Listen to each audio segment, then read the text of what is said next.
I am so glad you are here. I'm Liz from Megas Books, and it is Magical Tuesday in my world. So let's bring a little color to our magic, shall we? What do those colors mean? Why use them? Why go with it? Well, there's actually kind of a lot to know, and yet not that much either. Get everybody on board and bring up comments. So today we're inspired by Richard Webster's Color Magic for Beginners. This is coming out of Llewellyn Publishing.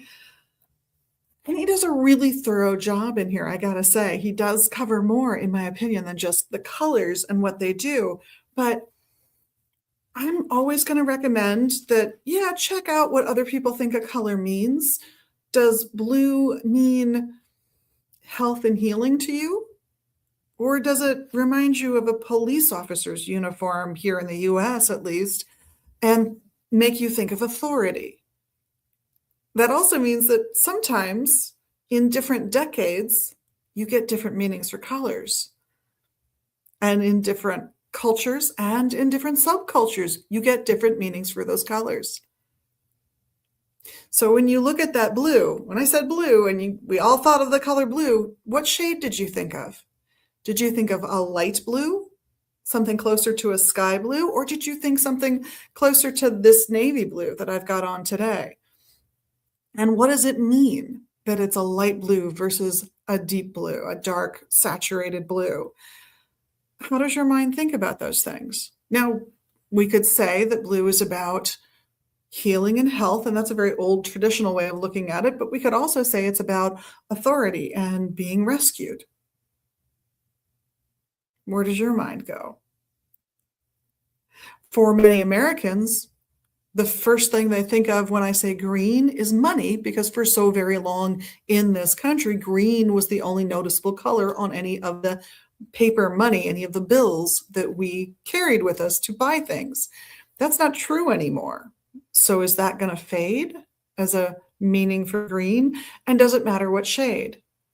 Does a pale green make you think more of nature? And a dark green make you think more of money? And are we going to revert back to the older color for money and commerce and business, which is orange? How are we thinking about money? How are you thinking about money and the colors that it relates to? What makes your soul chime with that color will matter more than anybody who's gathered information has to say about it, but it can be really clarifying to go ahead and look it up as well. So I wouldn't be afraid of using these resources like Richard Webster's Color Magic. I'm sure I've already done a video on color magic at some point. I'm sure there are plenty out here in the internet world. So I'm sure you can find lots of great resources that tell you historically for certain cultures at certain times what different colors have meant.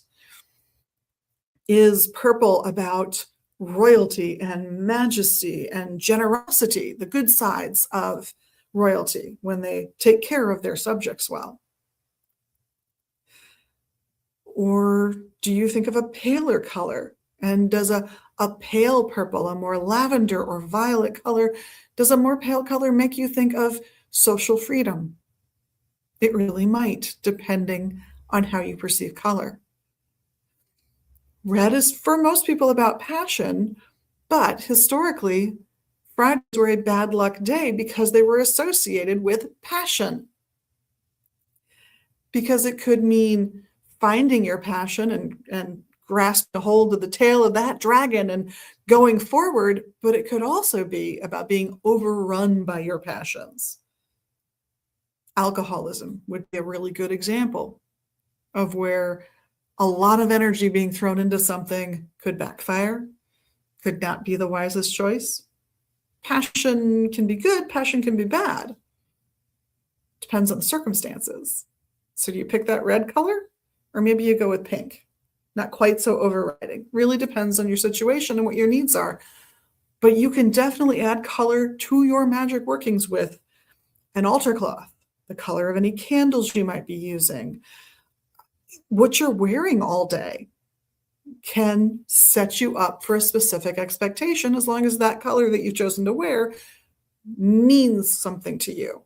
You've made it a deliberate choice, a piece of ritual that you can do quickly, easily, but with intention. And as long as that intention is there backing up your interpretation of the color, anything you do intentionally with that color is going to be a step in the right direction for your magical working.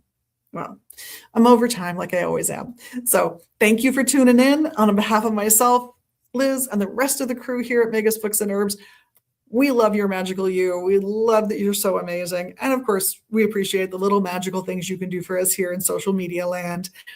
I hope we see you in the shop soon or online at magusbooks.com. In the meantime, have a wonderful week and blessed be.